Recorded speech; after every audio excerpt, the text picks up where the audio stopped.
Hi, I'm John and welcome back to my Lair of Action Figures. So today it's Sunday and like every Sunday, it is going to be a new episode of This Week in Action Figure News. So there's certain stuff that I didn't speak about that I will be talking about.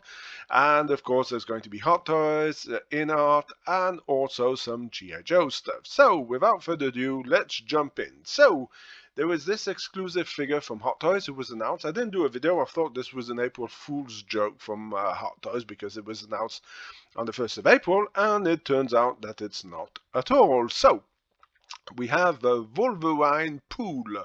So it's a mix between Wolverine and, of course, Deadpool from the movie Deadpool and Wolverine. So this was inspired by a concept art, like you can read on it. But yeah, okay. So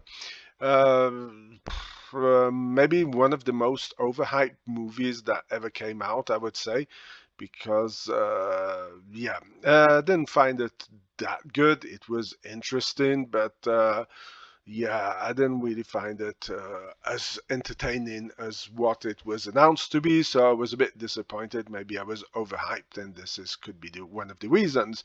But again, we can see that there's some suits problems who are going to occur because there's no way over time that we're not going to have any crease problems on this, and it would be interesting to know what is this material made out of, because it looks like leather, but I don't think it is leather, and you can already see the creases over here.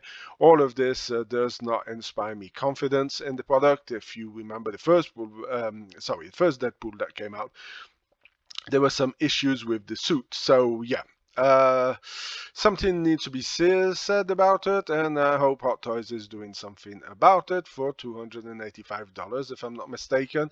So yeah, this is something that is pretty scary. The concept looks interesting. Let's talk about the concept. But if it didn't make it to the movie, there might be a good reason why it didn't make it to the movie. And of course, if Hot Toys is doing that, well, I guess they're trying to still milk this franchise, but it is very strange that they're coming out with it. Of course, it's an exclusive, so of course it's going to be FOMO, or fear of missing out, who's going to be going around it. So all those people who are going to run and say, oh, I need it because I don't want to miss out and I don't want to pay high prices on eBay or on secondary market. So yeah, I guess it's going to be selling out, maybe not too fast, but again, um, when you have so many figures like I have, at one moment you need to say, well, do I really need it, and where would I put it? So yeah, definitely not for me. I do like the idea that they did with the claws and giving them this kind of effect of movement. I find that very interesting. It would be interesting if those could have been adapted onto Wolverine, but it does not look it's possible. And of course, we have we'll be coming to that, but we're going to have the interchangeable eye plates. Of course, here we have Hot Toys doing publicity for themselves, highly detailed accessories and costume and design. Well, I hope for $300 you're going to give me that kind of high-end quality, but again, like I said, I'm looking at the pants, I'm looking at all the figure, and this is not going to age well. So here is the different eye changing parts that you have. So again, this is something who's nothing new that they have done with every Deadpool. So of course, here are the detachable claws, the different claws that you can put on, and this is maybe the most interesting part of this figure.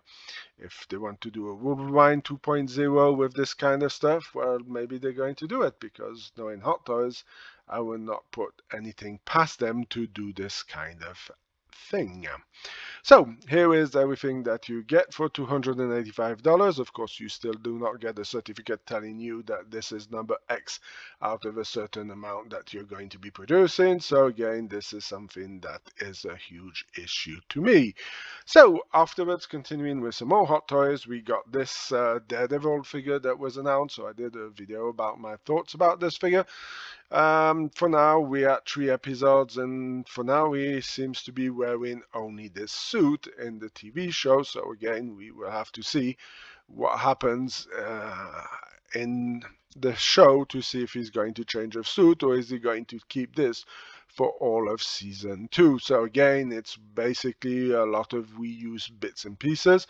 Now, I didn't include this one in the review. I found it very funny that they're giving you a base diorama with some broken building parts, but they're not included in it. So I don't know where they got those from. Maybe it's from Wolverine diorama that came out, from the one from the 1970s.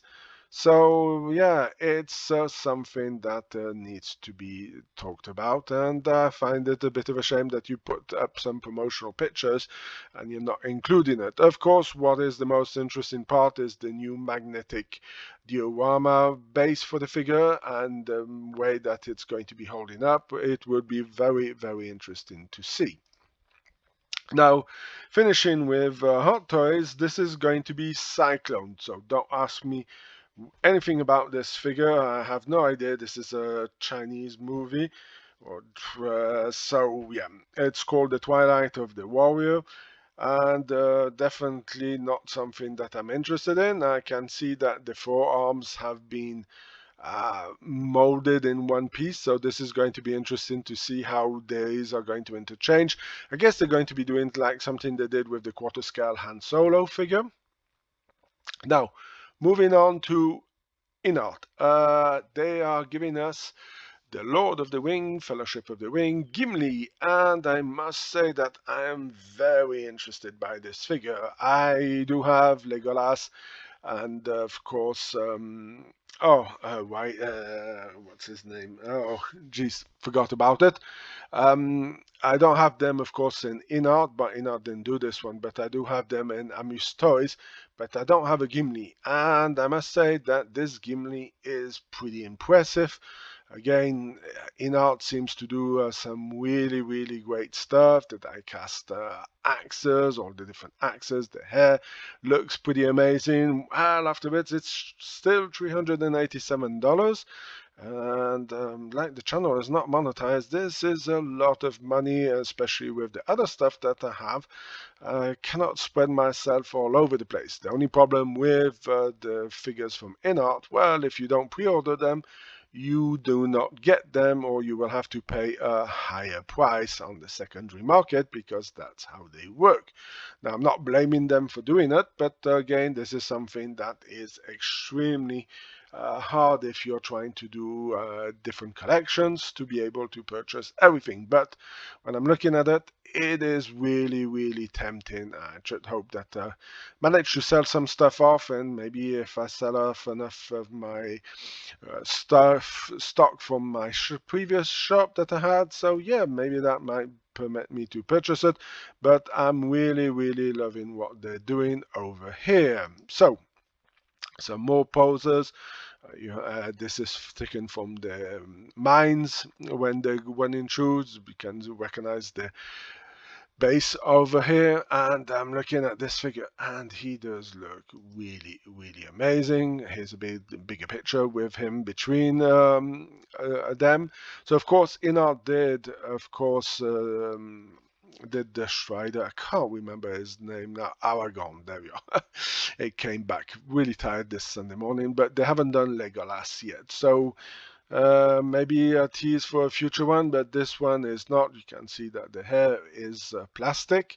I don't know which figure that they took. Is this Amuse Toys, or I know that Sideshow did one, but the head sculpt was not as good as that on it. Let me know in the comment section if you recognize who did this figure. So here is everything you get for $387. So would I like it? Yes. Will I have the money for it? Yeah, maybe not. So time will tell. I hope that I manage to get enough money, because I really want to complete my Lord of the Rings collection, and this is definitely a figure that's missing on it.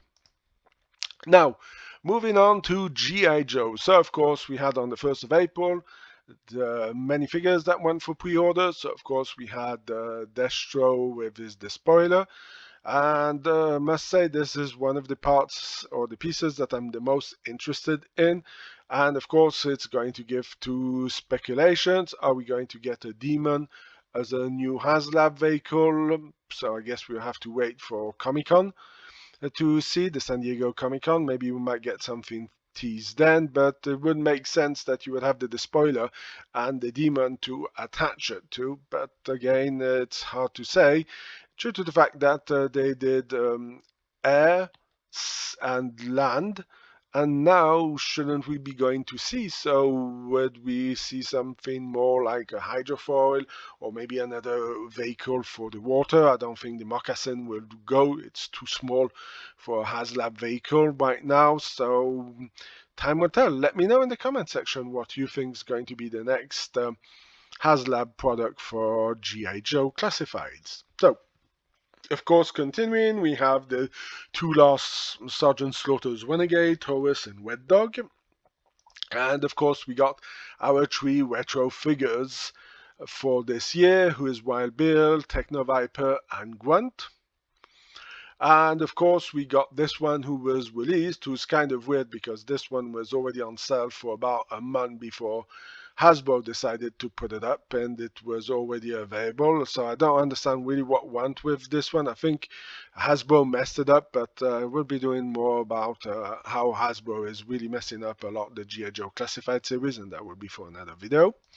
And of course, don't forget, on the 9th of April 2026, we're going to have these guys going up for pre-order, and these are exclusive to Hasbro Pulse. Now, I know that I'm going to be getting 3 of them, 2 to have open and 1 to have mint in box. So that's definitely 3 for me. Don't think I want to purchase more of them. I don't see the utility of having more of them. It would be interesting to see if we can interchange heads and maybe use these heads on the other Vipers, or even not on the Vipers, but let's say on the Cobra Troopers, to be able to do some interchanging heads. That would be very interesting. If that's the case, well, maybe we could get a few extras, because this would do pretty cool as a ground crew for the Rattler. Now, of course, we're going to go on to some of the name reveals they did. So we have Toxo Viper, of course. This is an interesting character that they're going with. I wonder if this is going to go into the continuity with the Mole Rats, because they're kind of in the same way of dressing up, so I'll be kind of curious to see what they do. Then, of course, sorry about this, they have Sideshow, who's going to be a picture that they use, so it might be the first version with the green one. Then we have Miss Armada from Destro's Iron Grenadier from the Devil Dudes comic book. Really do not understand wherefore they went with her, when you could have done Voltar, you could have done also General Mayhem, the Sergeant Duncan. Yeah, there was some other characters who deserved to come out before her. But again, this is Hasbro doing their stuff and not always doing the right stuff. Maybe it's the study market group that they have that they really definitely need to change. Then afterwards we have these guys, who is the digital render who was released, and more Ninja Forces. I do find it extremely strange that they decided to go with Scarlet and not only give Tidge Bang and not put Dojo here. Would have made more sense, and maybe come out with Scarlet separately than having her put with all of this. But I do dig a lot the face masks they have over here. Again, this makes Nunchak doesn't have a face mask, so are they going to make another box set with him, and is it going to bring up the prices for Nunchak, because he's been out and being sold out? And the fact that there was nothing announced, again, this is where you see Hasbro doesn't think through their products, is if you're going to bring out the Ninja Force, why not bring out the rest of the Ninja Force behind, or tease them, so at least you know that if you're going to pick him up, he's not going to be sitting by himself. So, of course, there's one more last thing before I finish this episode. There was also a name drop where there was no pictures. There's called a Rugged Duke. So it seems to be a more aged Duke, or maybe a bit battle damaged Duke that they're going to do. So I'm kind of curious to see where they're going with it. And also, I don't understand. We had name drops and, of course, even pictures of the figures. There was Deep Six. There was even tease with the Hydro Viper. And of course, Iceberg and those figures are missing in action again, so we have to see. I guess we will see for the fan stream of June, and we see how they're going to mess it up, because last year they really messed it up pretty bad. We should have had 5 live streams, and we only got 3, if I'm not mistaken. So let's see if they manage to do better this year. Anyway, let me know what you think. Are you planning to get any of these figures? Is there anything that you're interested? Are you going to pick up the Gimli? Or did you already pre-order it? Let me know in the comment section, and let's start a conversation around our favorite hobby. And this is it for episode 33 of This Week in Action Figure News. If you like this kind of videos, please leave a like, share, comment in the section. If you have any suggestions, let me know also in the comment section. If you want to go and check out my Facebook page, where you can pick up and purchase some of the stuff. I haven't put everything on the Facebook page. I'm going there, but if you're looking for something specific, hit me up, let me know, especially if you're in Europe, I can help you out. For the US, it's going to be harder. My prices may be a bit more expensive than what you can find them over there, due to the fact that I had to ship them out back to Switzerland. So yeah, this may be a bit problematic. So go and check it out. It's really worth it. The links are in the description. So until then, of course, I'm going to wish you a fantastic Sunday if you're watching this on Sunday, and if you're watching this on any day of the week, I wish you have a fantastic day, and like always, I will see you in my next video. Bye!